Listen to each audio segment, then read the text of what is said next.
You finally crawl into bed. The house is quiet, your phone is down, and your body is exhausted. But the second your head hits the pillow, your brain clocks in for a second shift. Suddenly, it opens dozens of mental tabs, replaying past conversations and anticipating tomorrow's problems. Many of us respond by trying to force the brain to go blank.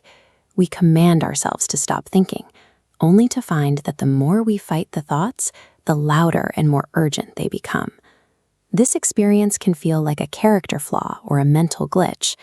However, research in evolutionary psychology suggests these racing thoughts are part of an ancient survival protocol that is still running in the background of the modern mind. During the day, constant tasks and external noise keep the mind occupied, but at night, that structure vanishes. The resulting sensory vacuum prompts the brain to turn inward, scanning the silence for any unresolved threats to our safety or social standing. Moving past this spiral requires looking at the specific machinery of the brain, the internal networks that govern how we process information when the lights go out.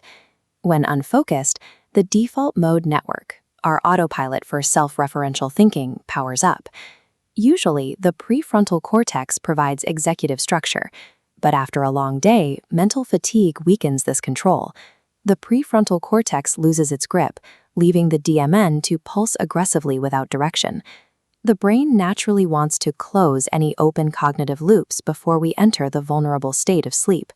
But with a weakened executive center, that process of closing the tabs fails, leaving the mind to cycle through the same information repeatedly. This biological imbalance, an unchecked autopilot and a tired executive, is the physical mechanism that traps us in a thought spiral. This trapped thinking is rumination, a passive, circular pattern where the mind asks unanswerable why questions. Every time this loop repeats, it triggers a 90-second dump of cortisol, forcing a physical fight-or-flight state and making sleep chemically difficult.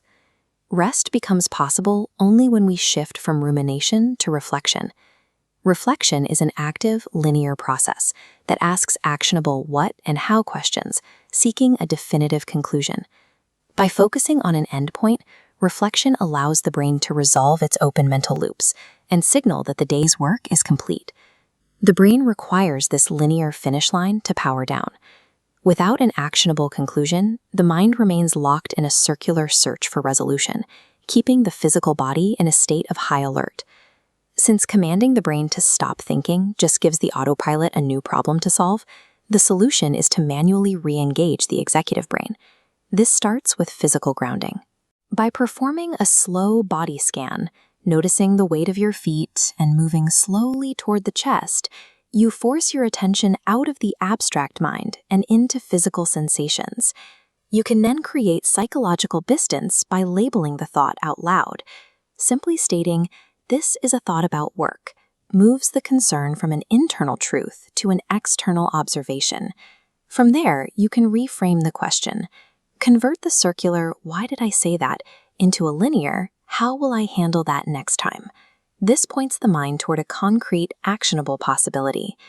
If the loop continues, the most effective move is to get out of bed and go to a different room. This creates a hard cognitive boundary, teaching your brain that the bed is for rest, not for analysis. These deliberate steps interrupt the chemical cortisol cycle, draining the threat response and bringing the executive center back online to finalize the night's processing. Pacing increases slightly. While these tools work in the moment, the most sustainable way to stop a 2 a.m. spiral is to address the processing debt much earlier in the day. This is achieved through a worry window, a scheduled 15-minute block during the afternoon reserved specifically for writing down and processing anxieties. This chart shows how scheduled processing changes the nighttime profile of the brain. By giving worries a dedicated container during the day, we prevent them from demanding our attention in the silence of the night. This surge in nocturnal alertness is a survival relic, an outdated system attempting to manage modern social and financial stresses with the same urgency it once used for physical predators.